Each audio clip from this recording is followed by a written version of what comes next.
Hello, I'd just like to read you something from the back of a magazine I get called The Week, which sort of gathers all the week's news and thoughts into one handy magazine and dumps it through my postbox every Friday. This article is entitled Inside Britain's Sharia Courts. In a shabby converted sweet shop in Leighton, East London, a group of burqa-clad Muslim women sit in a waiting room.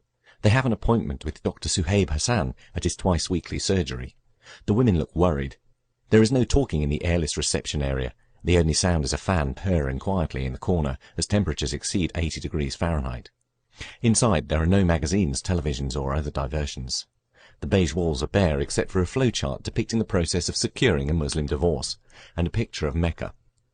This is no GP surgery or Citizens Advice Bureau. Within these nondescript walls lies the nerve centre of Sharia law in Britain, the headquarters of the Islamic Sharia Council, which oversees the growing number of Muslim courts in Britain. Sharia has been operating here in parallel to the British legal system since 1982. Work includes issuing fatwas, religious rulings on matters ranging from why Islam considers homosexuality a sin to why two women are equivalent to one male witness in an Islamic court. The Council also rules on individual cases, primarily in matters of Muslim personal or civil law. Divorce, marriage, inheritance and settlement of dowry payments are the most common. There are 12 courts operated by Dr. Hassan's group, based in London, Birmingham, Manchester, Rotherham and Bradford. Scores more imams dispense justice through their own mosques. A recent study by the think tank Civitas claimed that there could be as many as 85 Sharia courts in Britain, although Dr. Hassan says most of these are not formal courts. But it is certainly a growing network. In his courts, support staff interview plaintiffs and compile a case study. Judgments are delivered by senior imams at closed monthly meetings and are sent in writing to the concerned parties. Up to 7,000 cases have been handled so far. The literal meaning of Sharia is source of water in the desert, meaning the source of all spiritual life for Muslims. This is not just a code of law, but a way of life. In Sharia-based societies, such as Saudi Arabia or the old Taliban-ruled Afghanistan, crimes are punished by beheadings, stoning to death and amputations. Women are kept in purdah, hidden from view, and limited to child-rearing and caring for the home. In Britain, Sharia courts are permitted to rule only in civil cases. Until last year, their rulings had no legal force in this country, but now, due to a clause in the Arbitration Act 1996, they are enforceable by county and high courts. Under Muslim law, a man can divorce his wife simply by uttering the word talaq, yet a woman cannot be granted a divorce without the consent of her husband or winning a dissolution of the marriage from the imam. Even if the couple are divorced under British law, they remain married under Islam until divorced under the religious law too. Sitting on a plywood desk, flanked by shelves of books on Islamic law and copies of the Quran, Dr. Hassan hears evidence from an Afghan woman called Amina. She claims her husband is violent towards her and their 5 children, and she wants a divorce. Amina, 35, is backed by the testimony of 2 social workers, one of whom is Muslim, from a women's refuge. "He beats me and the children. He doesn't give us our rights. He doesn't love me or the children, and he is not interested in me and the children," she says, also citing her husband's mental behaviour. The couple had entered an arranged marriage in the city of Kandahar and had come to Britain as refugees from war. Some years later the marriage faltered. Dr. Hassan's sparsely written notes set out the context of the marital misery. He beat her. Then he asked her to massage his shoulders and legs. When she said no, he beat her. One time her nose was broken and an operation was carried out. Another day, because of the beating, there was a miscarriage. Amina's evidence is corroborated by one of her daughters. The teenager said that as well as hitting her mother and siblings, the father forced her into an arranged marriage in Pakistan. She wants her marriage dissolved too. So far, Amina's husband has refused to grant a divorce, accusing her and her daughter of not being mentally fit. Dr. Hassan decides the case, which has been going on since 2008, is sufficiently serious to merit the consideration of the senior judges at Regent's Park Mosque. It becomes clear that Amina's story of violence, abandonment and difficulty in securing an Islamic divorce is not isolated.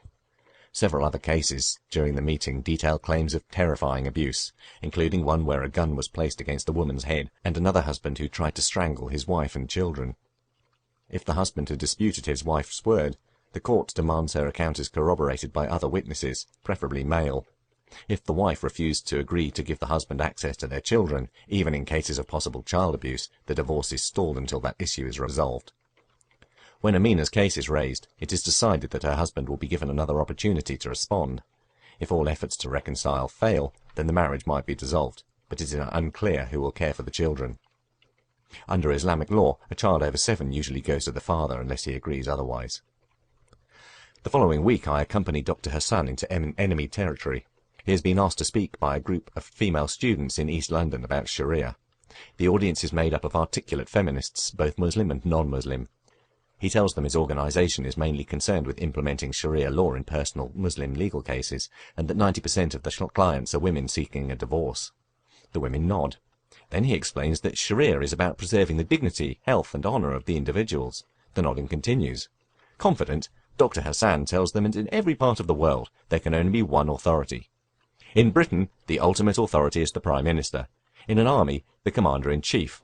On the bus, it is the bus driver.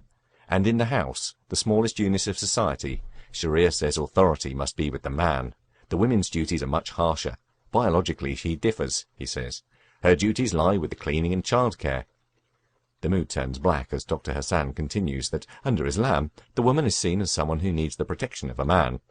In matters of divorce, the right of ending a marriage lies with the man because women have emotions, whereas a man thinks first before he speaks. At this, one woman berates Dr. Hassan. If you had said these things about a Jew or a black person, it would be totally unacceptable. Yet do you think it's okay to say women are inferior? An hour later, Dr. Hassan emerges from the meeting. The problem with the feminist movement is that they don't listen to the other side, he observes gravely, stroking his beard. Dr. Hassan does not accept that there is a conflict between Sharia and British law. The Council, he insists, does not seek to extend its powers beyond its current range. Muslim personal law can be accommodated within the British legal system, but we cannot ask for Sharia in Britain for criminal cases.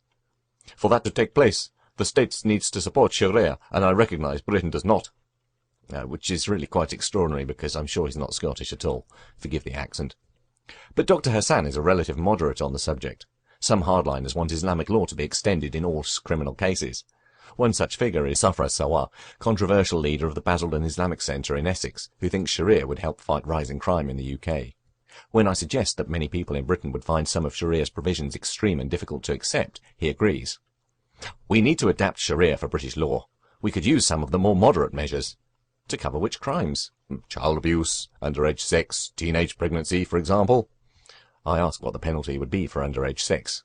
You won't like it, but Sharia says if they're caught doing it, you stone the woman. Mr. Sawa's other suggestion is to adapt the 3 strikes policy on crime. Instead of being jailed on the 3rd conviction, a criminal could face having a hand chopped off. That would fit in with the way of life here. I'm not being extreme. This has to be used in moderation for serious crimes, not petty robbery. In this country, people get away with murder. He refuses to accept the notion that values of human rights are enshrined in the British way of life. In Victorian days, they applied Sharia. They held people in stocks. There were public floggings, hangings. Why not go back to it? What's the big beef now? Too many goody two-shoes talking about human rights. I say to you, why can't we mix and match? Take the best from both worlds. The law is like a curry. Different elements improve the flavour. Why not improve the law of this country with elements of Sharia? Back in Leighton, as I prepare to leave, office staff are cheering on Andy Murray at Wimbledon, a scene being played out across the country. Meanwhile, in a back room, Sheikh Haitham al-Haddad, one of the most senior imams in Britain, is once more contemplating the fundamental split between religion and state.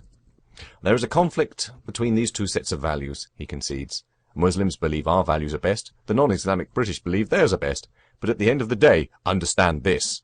Muslims are never going to give up certain principles, even if they are in conflict. That is a fact.